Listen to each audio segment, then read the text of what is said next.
오늘 저희가 함께 파헤쳐볼 자료, 제목부터가 아주 비장합니다. 현대자동차 그룹 대전환의 서막. 네, 그렇죠. 뭔가 거대한 변화가 코앞에 닥쳤다는 느낌을 딱 주는 제목이죠. 맞아요. 그래서 오늘 저희의 미션은 이 자료를 보면서 청취자분께서 정말 궁금해하실 그래서 이 변화의 끝에 나한테 어떤 기회가 있을까?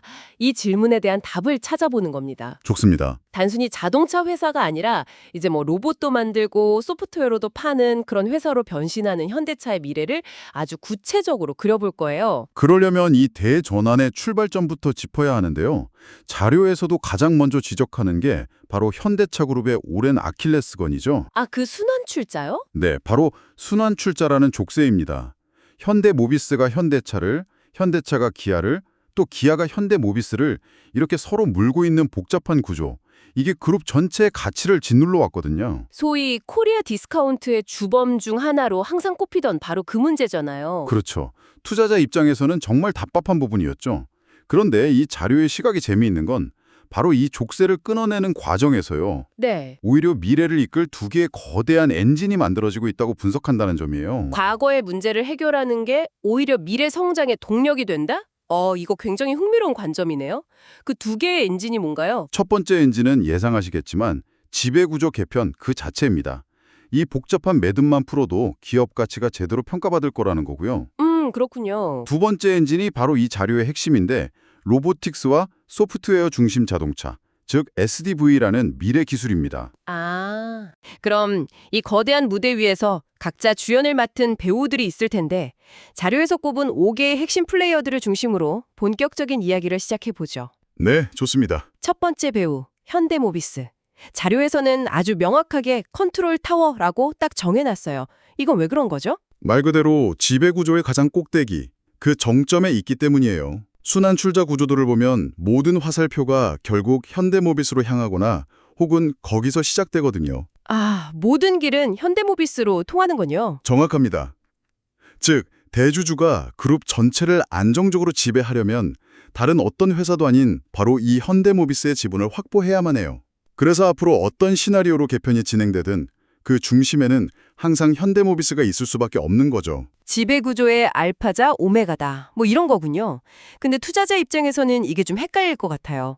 중심에 있다는 건 기회도 크다는 뜻이지만 동시에 대주주가 지분을 싸게 사려고 일부러 주가를 누를 수도 있다는 리스크도 있다는 뜻이잖아요. 아주 날카로운 지적이세요. 그게 바로 현대모비스 투자의 딜레마죠. 자료 역시 단기적으로는 그 리스크가 부각될 수 있다고 봅니다. 단기적으로는요? 네, 개편이 임박했을 때 대주주의 지분 매입 부담을 덜어주기 위해서 주가가 인위적으로 좀 눌릴 가능성, 이걸 배제할 수는 없다는 거죠.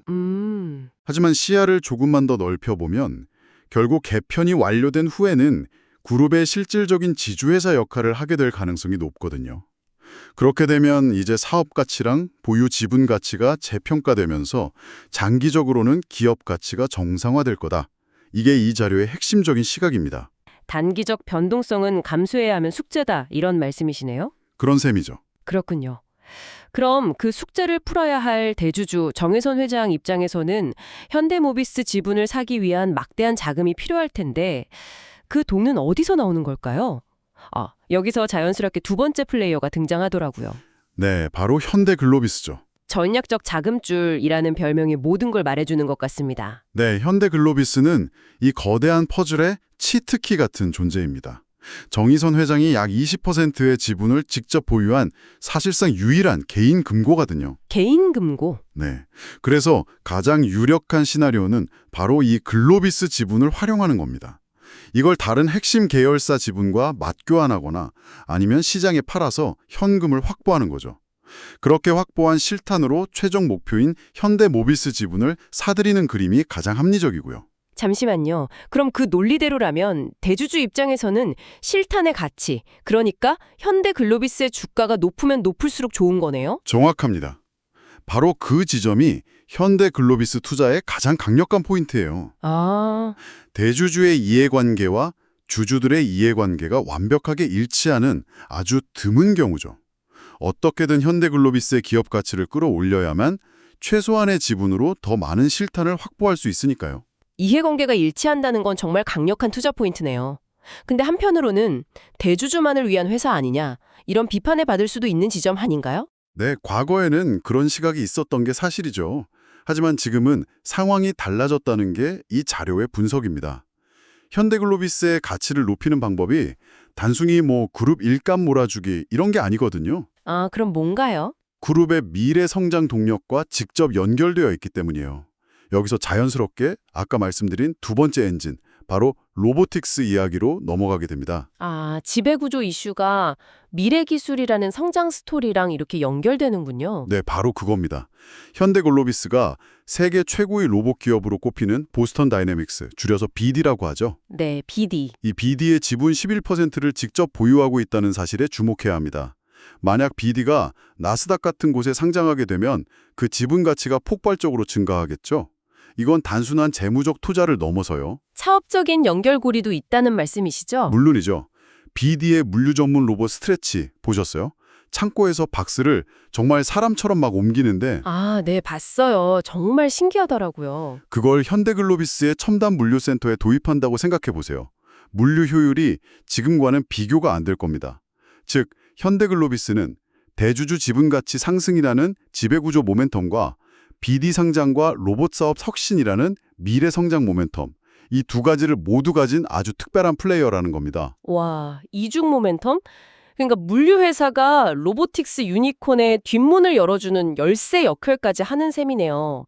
이건 정말 생각 못했던 연결고리입니다. 그렇다면 컨트롤 타워인 현대모비스는 이 로보틱스 분야에서 어떤 역할을 맡게 되나요? 이 자료는 현대모비스를 더 이상 단순한 자동차 부품 회사가 아니라 로보틱스 하드웨어 플랫폼으로 봐야 한다고 아주 강하게 주장해요. 하드웨어 플랫폼이요? 네.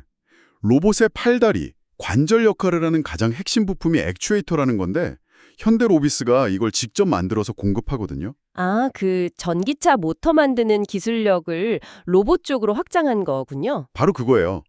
미래의 모든 공장과 가정에 로봇이 보급되는 이른바 1인 1로봇 시대가 온다면 그 수많은 로봇들의 핵심 관절 부품은 누가 만들겠냐는 거죠. 이 분석은 바로 현대모비스가 그 로봇 하드웨어 양산 시대의 실질적인 제조 대장주가 될 거라고 보고 있습니다. 알겠습니다. 그럼 몸체, 모비스와 같이 글로비스가 준비됐으니 이제 가장 중요한 두뇌가 필요하겠네요. 여기서 세 번째 플레이어, 현대 오토에버가 등장하는군요. 네, 로봇의 두뇌라는 표현이 가장 정확합니다. 현대 오토에버는 그룹 내 모든 로봇과 미래 자동차, 즉 SDV의 움직임을 관장하는 소프트웨어의 심장부예요. 심장부? 네, 그룹 내 AI, 클라우드, 스마트 팩토리 관련 플랫폼을 사실상 독점적으로 제공하고 있어서 현대차 그룹의 디지털 전환 그 자체라고 봐도 무방합니다. 최근에 현대차 그룹이 피지컬 AI라고 해서 실제 움직이는 로봇에 AI를 결합하는 전략을 굉장히 강조하던데 그 전략의 최대 수혜주가 현대 오토에버가 되겠군요. 그렇죠.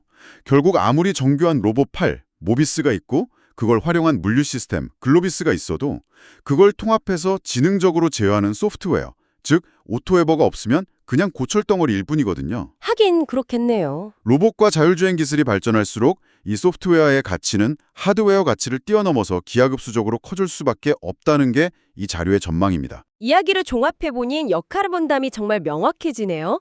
글로비스가 로봇 사업의 가치 상승, 모비스가 로봇의 몸체를, 오토에버가 로봇의 두뇌를 맡는 삼각편대가 완성되는 그림이군요. 네, 그렇게 볼 수 있습니다. 자, 그럼 이 미래 사업을 위한 돈은 어디서 나올까요? 결국 그룹의 본업이자 핵심 현금 창출원, 현대차와 기아의 역할이 중요할 텐데요. 이 자료에서는 두 회사의 성격을 아주 명확하게 구분하고 있더라고요. 네, 이 부분이 아마 청취자분 같은 투자자들에게는 가장 현실적인 포인트가 될 거예요. 두 회사 모두 그룹의 핵심 캐시카우지만 미래를 향한 역할과 투자 매력도 측면에서는 완전히 다른 길을 걷게 될 거라고 분석합니다. 먼저 현대자동차부터 보죠. 자료에서는 그로스 엔진, 즉 성장 엔진으로 규정했네요. 현대차는 로보틱스 상업화의 주체라는 미션을 부여받았다고 봐야 합니다. 보스턴 다이내믹스 지분 30%를 보유한 명실상부한 최대 주주니까요. 아, 최대 주주가 현대차였군요. 네, BD의 로봇겟 스팟이 현대차 공장을 돌아다니면서 안전점검하는 모습 이미 현실이 됐잖아요. 시장은 더 이상 현대차를 그냥 자동차 회사로만 보지 않는다는 겁니다. 미래 로보틱스 산업의 성과가 가장 직접적으로 주가에 반영될 수 있는 공격적인 성장주의 성격을 띠게 된 거죠. 반면에 기아는 밸류 앤드 캐시카우로 표현되어 있어요. 가치와 현금 창출원 역할에 더 집중한다. 이런 의미로 들리네요. 맞습니다. 기아는 현재 그룹 내에서 가장 돈을 잘 버는 회사예요. 압도적인 영업이익률을 바탕으로 미래기술 투자에 필요한 현금을 안정적으로 공급하는 역할을 하죠. 네. 하지만 투자 관점에서 더 흥미로운 건 기아가 보유한 현대모비스 지분 17.3%입니다. 이 지분은 순환출자 고리를 끊기 위해 언젠가는 반드시 처분해야 할 자산인데 그게 기아 주주들에게는 그야말로 황금알이 될 수 있다는 분석이에요. 그 지분을 매각해서 생긴 막대한 현금을 주주들에게 돌려줄 수 있다는 건가요? 가능성이 매우 높다고 보고 있습니다. 이 자료는 그 매각 대금이 특별 배당이라 대규모 자사주 매입 및 소각 같은 아주 강력한 주주 환원 정책의 재원으로 사용할 거라고 예측해요. 와, 그건 정말 파격적이네요. 그렇죠. 그래서 기아는 미래 성장 스토리보다는 예측 가능한 높은 현금 흐름과 파격적인 주주 환원을 기대하는 안정적인 가치 배당주로서의 매력이 더 크다고 할 수 있습니다. 성장 스토리는 현대차가, 안정적인 가치와 주주 환호는 기아가 이렇게 딱 나눠 갖는 구도군요. 네, 그렇게 이해하시면 쉽습니다. 이야기를 듣고 보니 투자자 입장에서는 정말 행복한 고민이 시작되겠네요. 나는 로봇의 미래라는 성장 스토리에 베팅할 것인가? 아니면 안정적인 현금 흐름과 높은 배당에 투자할 것인가? 네, 그렇죠. 다행히 이 자료가 그런 고민을 덜어주기 위해 일종의 맞춤형 투자 가이드까지 제시하고 있더라고요. 네, 세 가지 프로필로 나눠서 제시하고 있죠. 첫 번째는 공격적 성장 투자자입니다. 미래 성장 스토리에 과감하게 투자해서 높은 수익률을 추구하는 유형이죠. 이 분들에게는 어떤 조합을 추천하나요? 현대자동차 플러스 현대글로비스 조합입니다. 로보틱스 산업 성장의 가장 직접적인 수혜주인 현대차와 지배구조 개편과 로보틱스라는 이중 모멘텀을 가진 현대글로비스를 함께 묶어서 성장성에 올인하는 전략입니다. 성장의 과실을 가장 크게 따먹고 싶은 투자자를 위한 조합이군요. 그럼 반대로 안정성을 추구하는 투자자도 있겠죠? 물론이죠. 두 번째 프로필, 안정적 가치배당 투자자를 위한 조합은 기아 플러스 현대모비스입니다. 검증된 펀더멘탈과 예측 가능한 주주 환원에 집중하는 조합이에요. 아, 기아의 현금 청출 능력과 주주 환원, 그리고 저평가된 현대모비스의 가치 상승을 노리는 거군요. 네, 지금은 리스크 때문에 눌려있지만 문제가 해결되면 재가치를 찾아갈 현대모비스를 짝지어서 안정성을 높인 포트폴리오입니다. 마지막으로 미래 기술 자체에 올인하고 싶은 아주 장기적인 관점의 투자자를 위한 추천이 특히 흥미롭네요. 현대차나 글로비스가 아니라 현대오토에버 하나만 딱 짚어줬어요. 왜 소프트웨어 회사 하나에 집중하라고 하는 걸까요? 그게 바로 이 자료가 가진 핵심적인 통찰입니다. 결국 미래에는 모든 하드웨어의 가치를 소프트웨어가 결정하게 될 거라는 거죠. 아, 아무리 뛰어난 로봇팔이 있어도 그걸 정밀하게 제어하고 다른 시스템과 연결하는 두뇌가 없으면 의미가 없잖아요. 현대오토에버는 그룹 내에서 그 두뇌를 독점적으로 공급하기 때문에 그룹의 미래 사업 파이가 커지면 커질수록 보이지 않는 곳에서 가장 큰 수혜를 볼 수 있다는 분석입니다. 일종의 인프라나 통행세에 투자하는 개념이네요. 네, 아주 정확한 비유입니다. 오늘 정말 현대차 그룹의 미래 설계도를 구석구석 뜯어본 기분이 드네요. 과거의 족쇄였던 순환출자 문제를 푸는 과정이 역설적으로 지배구조 개편과 미래 기술이라는 두 개의 거대한 기회로 연결된다는 큰 그림을 확인했고요. 네, 또 그 안에서 5개의 핵심 계열사들이 각자 어떤 미션을 가지고 움직이는지도 명확하게 정리된 것 같습니다. 맞습니다. 다만 마무리하기 전에 이 자료에서도 강조하는 주의사항은 꼭 한번 짚고 넘어가야 할 것 같아요. 네, 물론이죠. 크게 세 가지입니다. 첫째, 시점의 불확실성이에요.